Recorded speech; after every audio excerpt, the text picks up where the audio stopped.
নমস্কার, এটা সেই পাকুর গাছটি যেটা কিছুদিন আগে দেখিয়েছিলাম। এখন দেখুন বেশ কিছু ব্রাঞ্চ নতুন করেও বেরিয়ে গেছে এবং যেগুলো আমি প্রুনিং করে দিলাম সেইগুলোর থেকে আবার প্রচুর ব্রাঞ্চ বেরিয়ে লম্বা লম্বা হয়ে গেছে। পাকুর গাছ, বট গাছ, এদেরকে বনসাই করে রাখা খুব সমস্যা হয়। কারণ কি, এদের যখন বৃদ্ধি হয় তখন লম্বা লম্বা পাব হয়ে বৃদ্ধি হয়ে যায়, পাতা হয় বড় বড়, এই বিভিন্ন কারণে অসুবিধা হয়। যাই হোক, এখন এই গাছটাকে আমি আবার একটু প্রুনিং করব এবং সেই সঙ্গে গাছটাকে কিছু শেপ চেঞ্জ করব। গোড়ার মাটিতে বর্ষাকাল চলে এলো তো একটু ওই তুলে নিচের যে এটা জাম হয়নি, হোলটা, সেটা দেখে নিয়ে কিছু সিন্ডার বা পাথরের দানা দিয়ে আবার সেট করে দেবো। তাহলে প্রথমে সেটের কাজটা করে নিই, তারপর পাতাগুলো ছেটে দিয়ে আবার এই স্টাইলটাকে একটু রদবদল করতে হয় প্রয়োজন অনুযায়ী, কারণ এরা তো অটোমেটিক্যালি চেঞ্জ হয়ে যায়। আমি ওয়ারিংগুলো এর আগে ওয়ারিংগুলো খুলে দিয়েছি সব, এখন আমি নতুন করে আবার করবো। এখন নিচেটা একটু ঠিক করে নিই।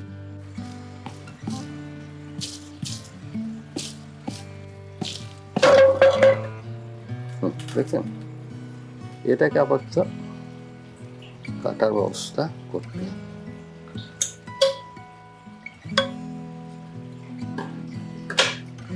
এবার নিচেতে একটু এর বনসাই সয়েল আছে, এখন ঝেড়ে দিলে সব ভর ভর করে নেমে যাবে, দরকার নেই হালকা, কারণ বর্ষাকাল পড়ে গেছে, অসুবিধা নেই, ঝেড়ে দেওয়া যায়, কিন্তু দরকারও নেই। কারণ এবার গোড়াটাকেও একটু বের করতে হবে, হালকা হালকা হালকা করে শুরু করবো বের করা। এইগুলো একটু করে ডোবাতে হবে। এটা সেফ সিন্ডার, এর পরিবর্তে আপনারা ছোট ছোট পাথরের দানাও দিতে পারেন।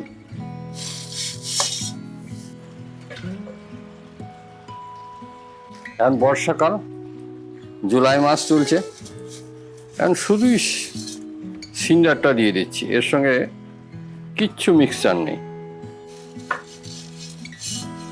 বর্ষাকালে বর্ষার জলটাই হচ্ছে এদের সব থেকে পুষ্টিকর আহার, যেমন মায়ের দুধ বাচ্চাদের কাছে। এবার সেটিং হয়ে গেল, এবার আমি কিছু ওয়েরিং করে শেপটা চেঞ্জ করব। তার আগে পাতাগুলোকে আমি একবার আবার ছেটে দিই। কাজ করতে গেলে পাতা ছেটে দিলে মানে শেপটা বুঝতে অনেক সুবিধা হয়।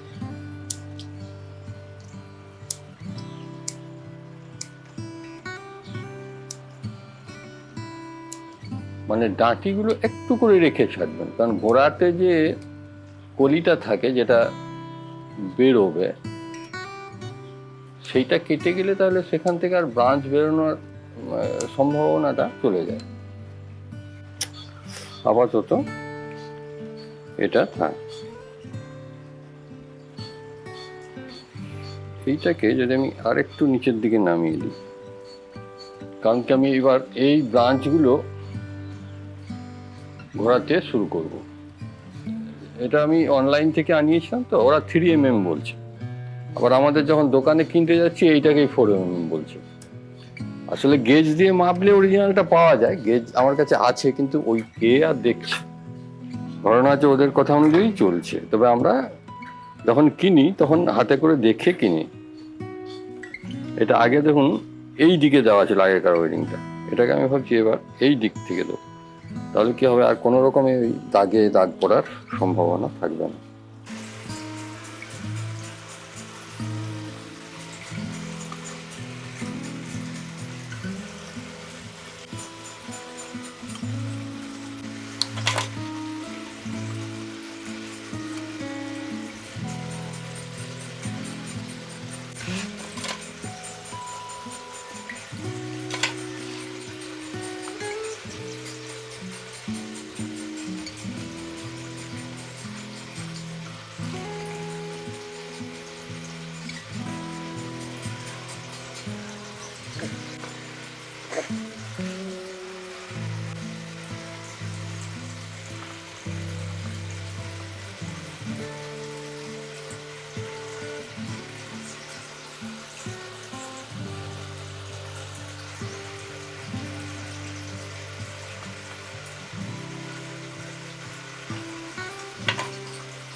মানে এইটা ফ্রন্ট হবে, এইটা ব্যাক। ব্রাঞ্চগুলো এবার একটু মজবুত হতে দিতে হবে, তারপর চেঞ্জগুলো করব। এবার দেখুন, এইটা কিন্তু খুব বেশি লম্বা হলে চলবে না, তাই এদের ডগার অংশগুলোকে কিছুটা করে এটাকে এখানেই কাটতে হবে। এটা ঠিক আছে, এটা কাটা আছে, এগুলো কেটে দেওয়া হয়েছিল আগে, ঠিকই আছে। এবার এইটাকে কাটতে হবে।